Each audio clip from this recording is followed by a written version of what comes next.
드립니다. 제목을 함께 따라하겠습니다. 예물을 드린 동방박사들, 예물을 드린 동방박사들. 오늘은 대강절 셋째 주일입니다. 우리가 성탄절을 앞두고 4주간의 우리 대강절로 보내게 되는데요. 나라적으로 조금 혼돈의 시기에 있지만 우리가 이 성탄절을 앞두고 다시 한번 성탄의 의미를 마음에 잘 새겨야 될 것 같습니다. 창세기 원시복음을 통해서 여자의 후손 곧 예수님이 이 땅에 태어나시고, 예수님은 아담과 하와의 원죄 이후에 이 땅에 가득한 죄인들의 모든 죄를 속죄하기 위해서 오신 날입니다. 예수님은 짧은 33년의 삶을 사셨고 3년 반의 공생의 사역을 통해서 하나님 나라를 선포하시고 구약의 예언대로 십자가에서 죽으셨습니다. 온 인류의 죄는 죄 없으신 예수님이 짊어지셔야 했고, 십자가의 피 흘리심은 온 인류의 죄 사함으로 연결이 되었습니다. 그래서 저와 여러분은 지금 십자가의 보혈의 능력으로 살아가고 있다는 사실을 여러분이 믿으시기를 주의 이름으로 축원을 드립니다. 예수라는 이름의 뜻이 말하고 있듯이 그가 자기 백성을 그들의 죄에서 구원할 자. 함께 따라 볼까요? 그가, 크게요, 그가 자기 백성을 그들의 죄에서 구원할 자. 이게 뭐라고요? 예수의 이름의 뜻입니다. 이름조차도 뭐예요? 바로 그 모든 의미를 담고 오셨다라는 것입니다. 오늘 2장 머리말에 보니까 동방으로부터 박사들이 경배하러 왔다라고 합니다.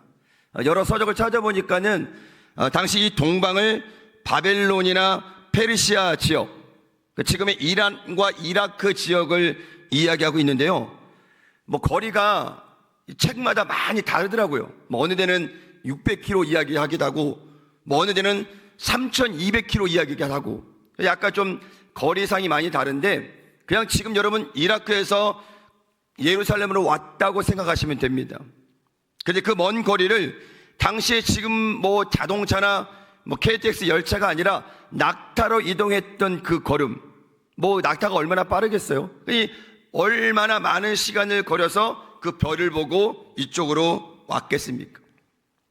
이렇게 먼 여행을 마친 동방 박사들이 그 별의 근원지가 혹시 성전이 아닐까라는 그 생각을 가지고 도착해서 처음 찾은 지역이 어디냐? 바로 헤롯 성전이었습니다. 그 성전에서 혹시 아기 예수님이 태어나시 아닐까? 근데 갔는데 헤롯이 오히려 동방 박사들의 이야기를 듣고 위기의식을 느끼고 이런 이야기를 합니다. 이에 헤롯이 가만히 박사들을 불러 별이 나타난 때를 자세히 묻고 베들레헴으로 보내며 이르되 가서 아기에 대하여 자세히 알아보고 찾거든 내게 고하여 나도 가서 그에게 경배하게 하라 했는데, 이 말은요 정말 경배하기 위해서 그들에게 이야기한 것이 아니라 그 아기를 찾아서 처단하려는 목적으로 동방 박사들을 바로 속인 것입니다. 아기 예수님의 탄생 소식에 다양한 반응들이 나오죠. 별을 보고 먼 거리에서 온 동방 박사들, 그리고 이 소식을 들은 헤롯 왕, 그리고 당시에 경건의 모습을 잃어버린 유대인들, 이 세 가지 부류가 당시 아기 예수님이 탄생하신 그때의 반응이었다라는 것입니다. 오늘 우리는 어느 부류에 속합니까? 성탄절을 맞이하고 있지만 매년 1년에 한 번 다가오는 성탄절로만 생각한다면 우리도 어쩌면 경건의 모양을 잃어버린 유대인의 모습이 아닐까라는 생각을 해보기도 합니다. 21세기 현대를 살아가면서 과연 2000년 전의 아기 예수님의 이 탄생과 오늘 우리의 삶이 어떤 연관성이 있을까라는 생각을 해보게 됩니다. MZ세대들은 이 성경을 가설로 이야기한다고 합니다. 얼마나 시대가 흐를수록 이 성경에 대한 이 오묘한 진리가 희석되고 있는지를 우리가 알 수 있다는 것입니다. 지금 세대는 이 성경을 철저하게 믿고요, 그 다음에 그 예수님에 대한 그 신앙 고백이 철저하지만 시간이 흘러갈수록 다음 세대 이어질수록 이 의미가 점점 퇴색되어 가고 있다는 것을 우리가 기억해야 되는 것입니다. 지금도 우리가 예수님의 탄생과 죽음과 부활에 대한 이야기를 할 때 그렇게 자신 있게 이야기 못해요. 예수님이 왜 태어나셨는지, 왜 죽으셨는지, 그리고 어떻게 부활하셨는지, 지금 어디 계시는지, 그 예수님이 다시 오시는지에 대한 그 확실한 의미를 우리가 알지 못한다라는 것입니다. 그래서 우리가 구원의 확신을 물어보면 모두가 다 머리를 긁어요. 내가 정말 구원받는 하나님의 자녀인가? 나는 천국에 갈 수 있는가? 라는 의문점을 가지고 살아간다는 것입니다. 오늘을 살아가는 우리에게 과연 신앙이란 무엇인가에 대해서 다시 한번 이 성찬절을 우리에게 조명하고 있는 것입니다. 예수님은 탄생과 십자가의 죽으심까지 하루도 편할 날이 없었습니다. 지금 나라가 혼돈 가운데 있지만 이 혼돈 가운데 성탄들에 대한 의미를 마음에 새기면서 우리 나라의 안정을 위해서 함께 기도해야 된다는 것입니다. 우리 함께 큰 목소리로 따라하겠습니다. 하나님이 이 나라를 다스리십니다. 더 크게요. 하나님이 진정한 통치자가 되십니다. 우리는 하나님의 백성입니다. 아멘. 하나님의 백성은 하나님이 다스리시는 거예요. 아멘. 온 우주 만물을 창조하신 그 하나님께서 이 나라를 다스리셔야, 통치하셔야 나라가 평안히 임한다는 사실을 기억하시기를 주의 이름으로 축원을 드립니다. 이런 어려운 상황에서 동방 박사들이 보여준 아기 예수님에 대한 경배의 모습은 오늘 우리에게 큰 도전이 되고 있는 것입니다. 오늘 동방 박사들이 아기 예수님께 드린 이 세 가지 예물에 대해서 영적인 의미를 함께 알아보도록 하겠습니다. 함께 따라하겠습니다. 세 가지 예물. 첫 번째, 황금. 왕으로 오신 예수님. 그 일대지 안의 주제가 황금인데 그 황금의 의미는 뭐예요? 왕으로 오신 예수님을 이야기하고 있는 것입니다. 당시 황금의 가치는 왕께만 드리는 최고의 선물이었습니다. 뭐 그때 당시 황금이 저 금이었는지 어떤 금이었는지 모르겠지만은 뭐 자료 찾아보면은 가루로 된 금도 있고요, 저런 모양의 금도 있고, 보밤에 들어있는 금도 있고요, 뭐 이따시만한 금도 있고요, 여러 가지 금들이 있더라고요. 어쨌든 우리의 의미는 뭐냐? 황금이라는 의미입니다. 이 황금의 의미는 뭐예요? 당시에 정말 귀한 분, 바로 왕에게만 드리는 귀한 예물이었다는 사실을 여러분이 기억하시길 바랍니다. 오늘 2절에도 보니까 유대인의 왕이라는 말이 동방박사들이 그 별을 보고 한 이야기입니다. 그 별을 보고 해서 뭐였어요? 저기 유대인의 왕이 바로 그곳에서 태어날 것이다 라고 이야기를 하고 있었던 것입니다. 이는 동방박사들의 표현이 아니라 이미 구약에 예언된 바로 메시아, 즉 거룩한 왕을 이야기하고 있다라는 것입니다. 바로 하나님의 아들 독생자 예수 그리스도는 이 땅에 왕으로 오셨고, 통치자로 오셨고, 구원자로 오셨다는 사실을 기억하시기를 주의 이름으로 축원을 드립니다. 동방에서 온 박사들이 아기 예수님께 황금을 예물로 드린 것은 바로 뭐요? 예수님이 왕이라는 신앙 고백이라는 것을 여러분이 기억하시기를 주의 이름으로 축원을 드립니다.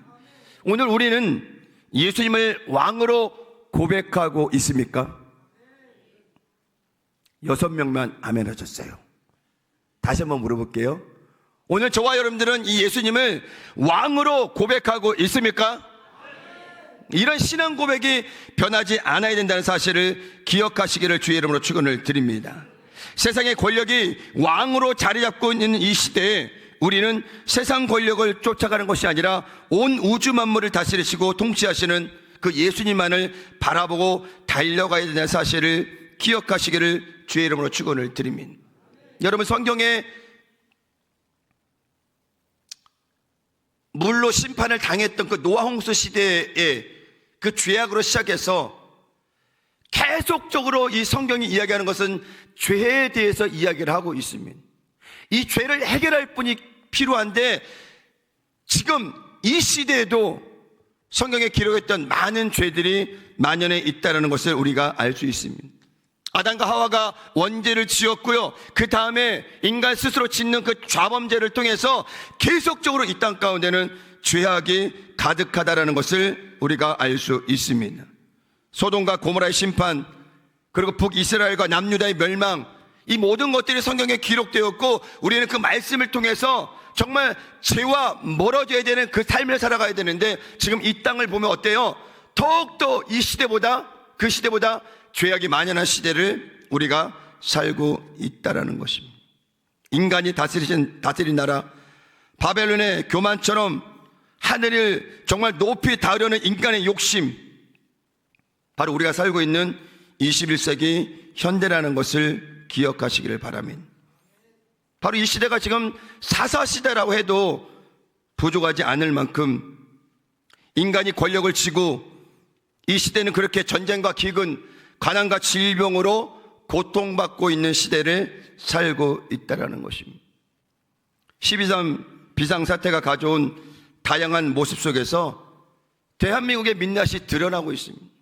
누가 옳고 누가 나쁘고 아니라 정말 이 정치에, 이 경제에, 이 나라에 정말 민낯이 들어가고 있는 현실을 우리가 보게 됩니다. 과연 다음 세대에게 어떤 악영향이 끼칠지, 아니면 우리 다음 세대가 우리는 부모 세대처럼은 살지 말자라고 결단할지는 모르지만 45년 만에 다시 흑역사가 기록되고 있습니다. 이런 시기에 우리 교회가 무엇을 해야 될까요? 우리 그리스도인들이 무엇을 해야 될까요? 우리 교회가 무엇을 해야 될까요? 다름 아닌 기도입니다. 누군가를 비판하고 정죄하기 전에 우리가 먼저 엎드려 기도하고 회개하고 나아갈 때 하나님께서 이 땅을 다시 고쳐주실 거라는 사실을 기억하시기를 주의 이름으로 축원을 드립니다. 사사세대를 지나 왕이 없음에 한탄한 백성들을 위해서 하나님께서 왕을 세워줬어요. 그 왕이 누구냐? 바로 이스라엘 초대왕 사울왕입니다. 사울왕. 정말 겸손하게 시작했던, 정말 낮은 모습으로 시작했던, 나는 아무것도 아닙니다 라는 고백으로 시작했던 그 사울왕이 정권을 잡고 나서 어떻게 됐어요? 그렇게 사람이 변할 줄은 누가 알았겠어요? 그래서 여러분, 사람은 완장을 차봐야 돼요. 평신도 때 잘 몰라요. 근데 직분을 맡고 직책을 맡고 완장을 차고 나면요, 그 사람의 본 모습이 나온다라는 거예요. 이 나라의 과거 역사를 통해서도 알고 있고, 우리 주변에도 그게 직장이든 사업장이든 그렇게 순수했던 사람이 완장만 차면 변하는 것을 우리가 많이 볼 수 있게 되는 것입니다. 우리도 자유롭지는 않습니다. 저도 처음 부르심 받고 전도사로 사역을 시작할 때는 아굴골짝 빈들에도 가겠습니다라는 고백도 하고 순종하겠다고 하고 늘 겸손한 모습으로 그렇게 사역에 임했는데, 시간이 지나서 목사 안수 받고 기관장 되고 대교장 되고 이제 승진해서 뭔가 조금 위로 올라가니까는 저는 모르지만 누가 알아요? 주변 사람이 알아요. 야, 김태선 목사 변했네. 저렇게 착했던 사람이, 저렇게 순종했던 사람이, 야, 이제 완장차니까는 저렇게 사람이 변하네. 누가 알아요? 주변 사람이 알아요. 주변 사람이. 나는 잘 몰라요. 나는 열심히 한 것 같아요. 그러나 내 변한 모습을 주변에서 이야기한다라는 것입니다. 저도 부족해요. 완전하지 않아요. 실수할 수 있고요. 제가 어저께 선물 하나를 사고 편의점 갔다가 애들 과자 하나씩 사주려고 집 앞에 있는 편의점에서 과자를 하나 샀어요. 그리고 들어가서 이제 오늘 아침에 나오는데, 아침에 제가 나오면서 분식점에 들려서 제가 이제 아침을 먹고 와요. 일찍 나오니까. 그런데 카드가 없는 거예요. 도저히 생각해도 카드가 어디 있는지 도저히 모르겠더라고요. 그래서 처음에 선물을 산 집이 아닐까 싶어서 거기를 생각했죠. 그래서 그 전화번호 적어놓고 이제 이따가 전화를 하려고 했는데 핸드폰을 보니까는 제가 체크카드를 쓰니까 체크카드 쓰면은 핸드폰에 이 이력이 뜨잖아요. 마지막 쓴 데가 선물 산 데가 아니라 CU 편의점이었더라고요. 그럼 내가 편의점에서 애들 과자를 사주고 나오면서 안 뽑아왔구나라고 해서 다시 잽싸게 편의점을 가봤더니 어머나 점원이 영수증하고 카드를 딱 갖고 있더라고요. 근데 제 옆에 있던 아들이 뭐라고 하는지 아세요? 아빠가 카드를 잃어버렸으니까는 이 정도지. 만약 내가 카드를 잃어버렸다고 생각하면 난 상상하기 싫어 그러는 거예요. 왜? 엄청 혼날 거니까. 그래서 뭐라 했냐면 아빠, 사람은 그렇게 실수하는 거지. 그 말에 제가 할 말이 없더라니까요. 만약 아들이 카드를 잊어버렸다, 핸드폰을 잃어버렸다, 저희 집은 난리 납니다. 내가 핸드폰 잃어버렸을 때는 엄마가 다시는 핸드폰 쓰지 말라고 했는데 아빠가 카드를 잃어버렸으니까 다시는 카드 못 쓰겠네 이러더라고요. 그렇게 인간이 연약하고 부족하고 실수가 많아요. 그렇게 잘한다고 하지만 부모 입장에서도 뭐요? 그런 실수를 해요. 그 아들이 뭐라 그래요? 야, 내가 실수 안 하길 다행이지. 그러면서 본이 쓸어내리고 오더라고요. 본이. 그렇게 우리가 연약합니다. 많은 실수를 해요. 그렇게 똑똑하고 공부를 많이 하고 그렇게 잘났다고 하지만 늘 실수하고 넘어지는 게 누구냐? 사람이라는 사실을 여러분이 기억하시기를 주의 이름으로 축원을 드립니다. 하나님을 왕으로 모시고 살아갈 때 여러분 우리의 삶에 가장 큰 평안이 함께 한다는 사실을 기억하시기를 주의 이름으로 축원을 드립니다. 오늘 동방박사들이 드린 황금의 의미를 우리 마음에 새기면서 우리가 성탄절을 기다리면서 주님께 드릴 마음은 뭐냐?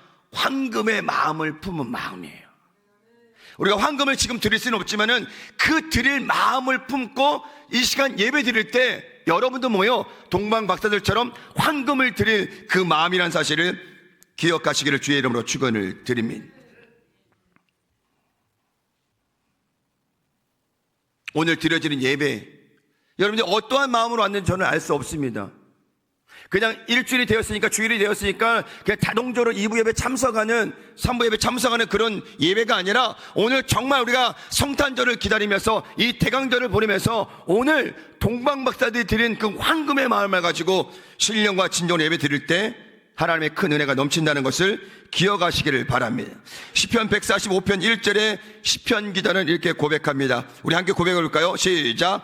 왕이신 나의 하나님이여, 내가 주를 높이고 영원히 주의 이름을 송축하리이다.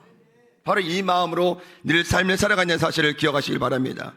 A.W. 토저 목사님이 이렇게 말씀하십니다. 하나님을 최고로 알지 않는 한 아무도 그를 올바로 경배할 수 없다 그래요. 여러분의 삶의 최고가 누구십니까? 물질이에요? 직장이에요? 성공이에요? 내 능력이에요? 우리의 최고가 누구냐? 바로 예수 그리스도라는 사실을 여러분이 기억하시기를 주의 이름으로 축원을 드립니다. 함께 고백합니다. 주 예수보다 크게요. 주 예수보다 더 귀한 것은 있네? 없네. 없습니다. 더 귀한 것이 없어요. 예수님이 우리의 삶에 가장 귀한 가치임을 여러분이 기억하시기를 주의 이름으로 축원을 드립니다. 두 번째, 함께 따라합니다. 세 가지 예물. 두 번째, 유향. 자, 그 담은 의미는 우리의 죄를 대속하신 예수님. 가로치고 대제사장. 동방박사들이 드린 두 번째 예물 유향은 레보나라는 단어를, 헬러 단어를 쓰면서 하얗게 하다라는 뜻이 있습니다. 유향은 당시 향을 내는 값진 향료였습니다. 구약시대는 대제사장이 1년에 한 번 대속죄 일로 지성소에 들어가서 백성들의 죄를 위해 속죄의 피를 뿌리게 됩니다. 그 성막 단면도가 있는데요. 보시면 잘 보이시나요? 자, 맨 아래 출입구에서 들어갑니다.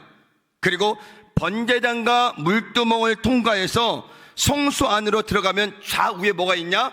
금초대하고 떡상이 있습니다. 그걸 지나고 나면 뭐가 있느냐? 바로 지성소하고 가장 가까운 그 휘장이 쳐 있는 그 앞에 뭐가 있냐면은 바로 뭐가 있냐? 금향단, 금향로라는 것이 있습니다. 그러니까 지금 저 노란 선, 빨간 게 밑으로 내려왔네요.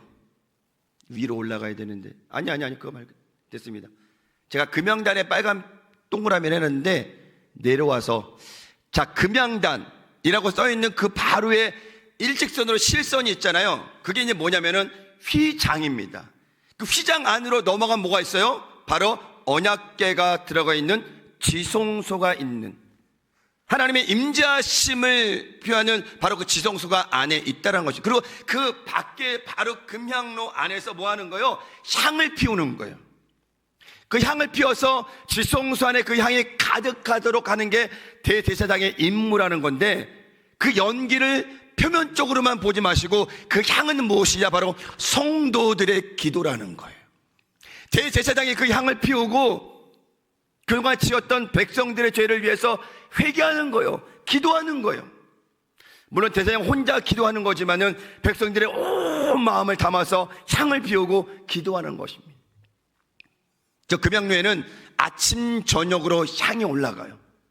그것은 무엇이냐? 우리가 아침과 저녁에는 2회 횟수를 이야기하는 것이 아니라 처음과 마지막 우리 하루의 모든 일과를 하나님께 올려드리는 기도로 시작하고 마무리되어야 된다는 영적인 의미가 있는 것입니다.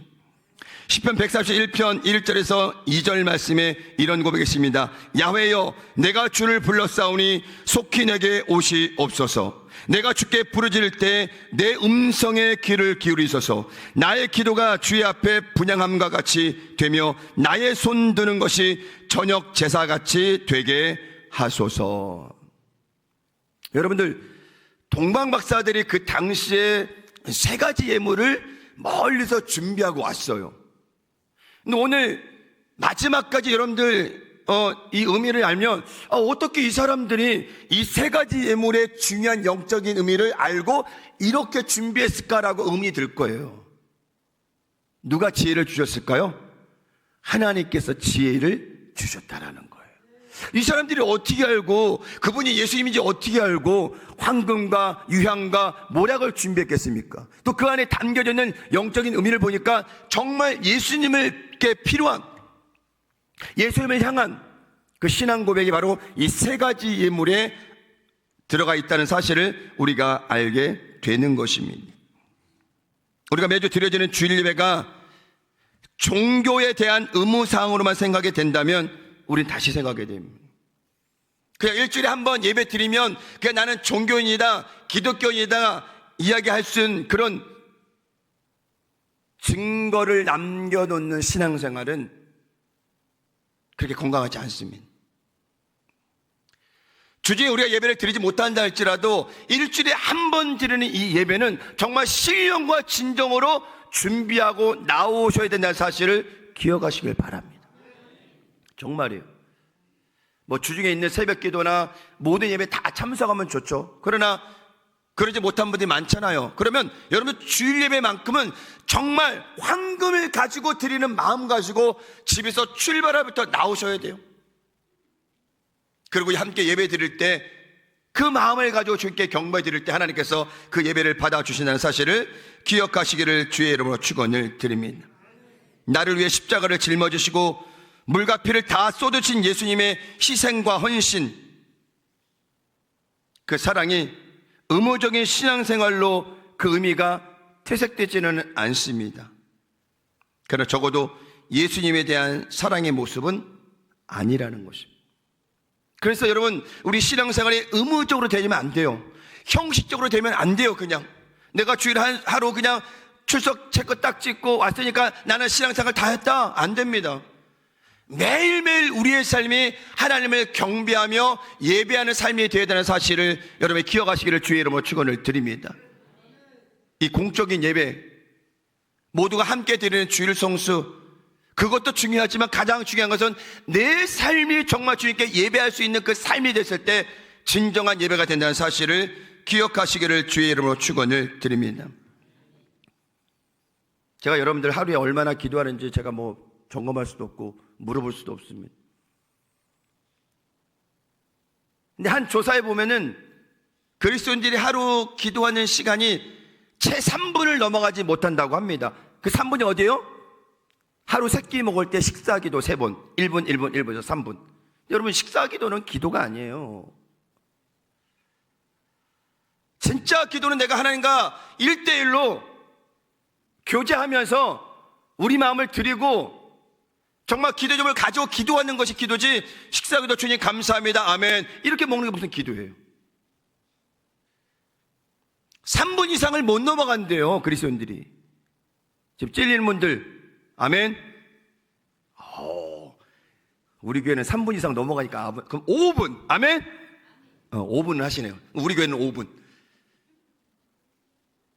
여러분 정말 반성하셔야 돼요. 내가 정말 기독교인이고 그리스도인인데 하루에 기도하는 시간이 3분, 다른 시간들은 1시간, 2시간, 드라마 보는 시간도 거의 1시간이 넘어가는데 유튜브 보는 시간도 여러분 보세요. 여러분들 유튜브 한번 사용 시간 보세요. 하루에 얼마나 쓰시는가. 유튜브 안 하시는 분들은 잘 모르겠지만 하시는 분들은 사용 시간이 다 기록이 돼요. 내 유튜브 시간은 하루에 2시간인데 기도하는 시간은 3분도 안 된다. 정말 반성하셔야 돼요. 아멘을 안 하시네. 다 기도하시는 분들이네 여기는. 여러분 기도 많이 하시기 바랍니다. 아멘. 말씀 많이 보시고 기도하셔야 돼요. 기도해야 내가 살아나고 기도해야 내가 승리하고 기도해야 내가 그리스도임을 증명한다는 사실을 기억하시기를 주의 이름으로 축원을 드립니다. 여러분 기도를 하나님 이거 소원 들어주세요라는 기도는 기도가 아니에요. 여러분 예수님은 요술램프가 아니에요. 그러니까 그 앞에서 비나이다 비나이다 이거 들어주세요 뽕 해갖고 뭐가 응답되는 그게 아니에요. 그거는 그 기도가 아니라니까요. 주술입니다. 주술. 제가 매번 말씀드리지만 기도는 주님과의 영적인 교제예요. 교제. 내가 아무것도 할 수 없음을 고백하는 그 순간에 우리는 뭐 하는 거예요? 엎드려 기도하는 거예요. 왜? 하나님이 하실 거니까. 그러니까 기도하지 않고 살아가는 사람이 기적인 거예요. 아멘. 내가 기도하지 않는데 내가 살아가고 있어, 일이 잘 되고 있어, 뭔가 진행되고 있어, 그 사람이 정말 기적의 사람인 거예요. 기도하지 않고도 살아간다는 게. 기도하시기 바랍니다. 지금 더욱더 나라가 힘들고 어려울 때 우리가 해야 될 것은 다른 거 아니에요.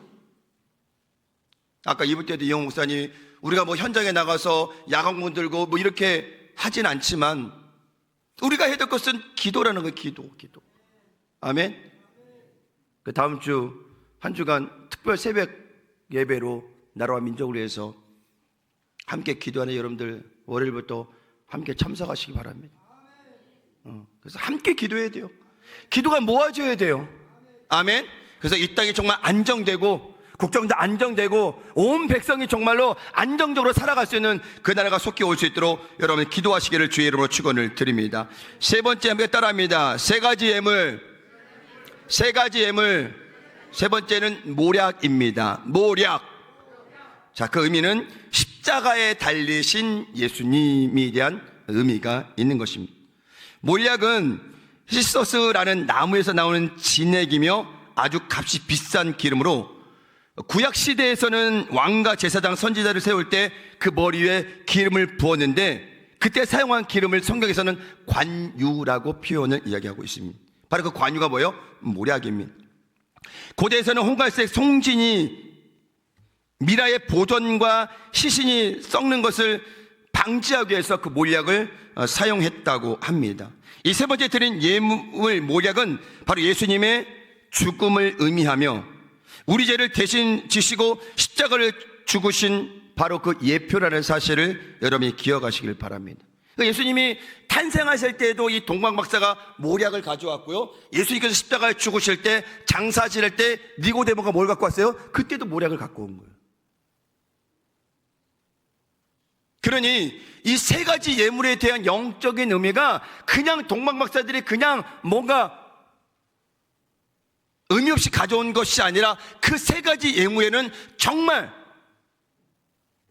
우리 마음까지 도전을 주는 신앙 고백이 있는 귀한 예물이라는 사실을 여러분이 기억하시기를 주의 이름으로 축원을 드립니다. 근데 이 모략은 뭐냐? 죽은 자의 방부제로 쓰였던 향료였다라는 것입니다. 모략을 주님께로 가져온 것은 예수 그리스도의 고난과 죽으심을 경배한 것입니다. 동방박사들이 아기 예수님께 모략을 가져와 그분의 죽으심을 기념하는 것은 바로 하나님께서 주신 지혜임을 우리가 알 수 있는 것입니다. 예수 그리스도의 하나님의 뜻을 행하기 위해서 인간의 몸으로 오셨다라는 것입니다. 성육신 하신 거예요. 그래서 이사야 선지자는 53장에 이렇게 예수님에 대해서 예고하고 있습니다. 우리 함께 큰 소리를 읽어볼까요? 시작. 그가 찔림은 우리의 허물 때문이요 그가 상함은 우리의 죄악 때문이라.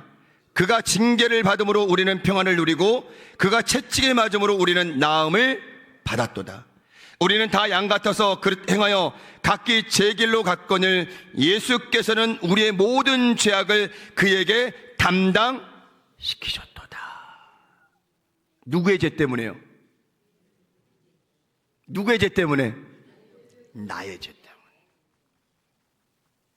때문에. 여러분, 2000년 전에 이 사건이 우리하고 긴밀하게 연결되어 있다는 거예요.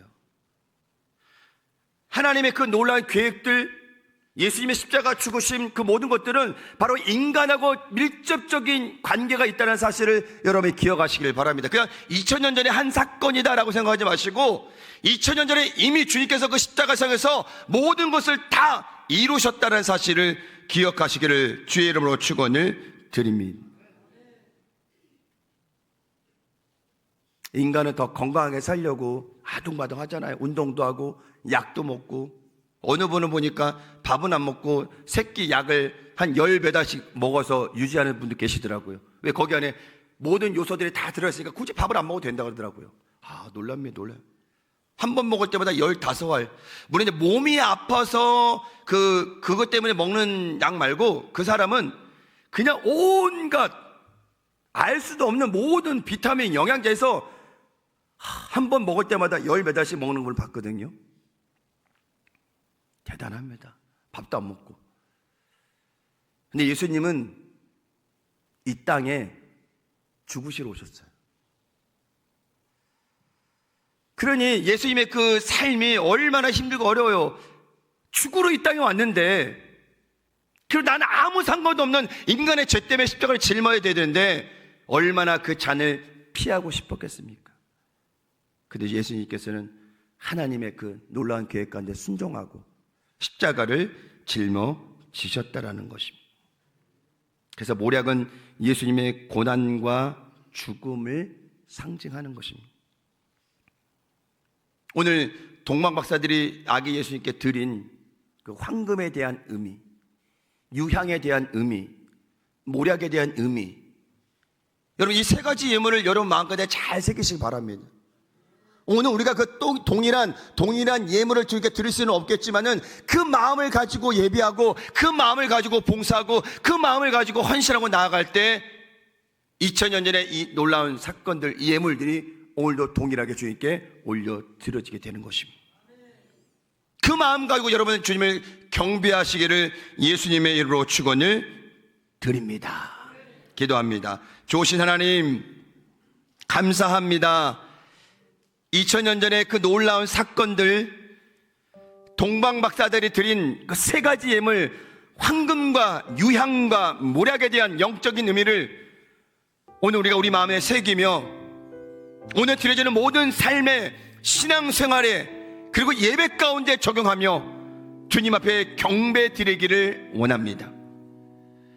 혼돈 속에 있는 죄악 가운데 있는 이 현대사회를 살아가는 우리 모두가 하나님 세상의 가치관을 따라가지 않게 해주시고 2000년 전 동방박사들이 드린 그 예물에 대한 영적인 의미를 새기며 이 혼돈 가운데도 성탄절을 기다리며 대강절을 보내며 매주 주님 앞에 귀한 마음 가지고 예배 드릴 수 있는 귀한 삶이 될 수 있도록 하나님께서 은혜를 더하여 주시옵소서. 오늘 우리가 함께 동일하게 고백하며 나아가길 원합니다.